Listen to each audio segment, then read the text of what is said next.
In this clip, we're going to talk about Z time or Z time, depending if you live in Canada or the United States. Z time stands for Zulu time. Now, Zulu time is used in order for all meteorological measurements to be made at the same time. This really is the basis for all synoptic meteorology, so that you can take all of the measurements at the same time to, of course, produce a snapshot of the state of the atmosphere.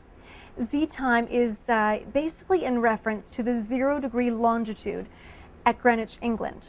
That's in essence what Zulu time is. So I have a chart here, and basically it shows you the time conversions, and the inner circle has the time in Greenwich time, the middle circle has the time in Central Standard Time, and the outer circle has the time in Central Daylight Time.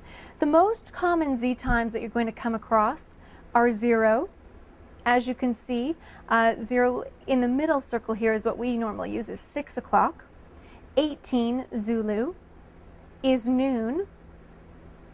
6 Zulu is midnight. And the 12 Zulu is 6 a.m. So you can see that the 18, the 0, the 6, and the 12, the most common times of day. So normally when I'm looking at the weather, I check 6 a.m., noon, 6 p.m., and then the midnight hour. So 4 times a day. Those are really the most popular, but having a look at this chart will at least familiarize you slightly with Zulu time.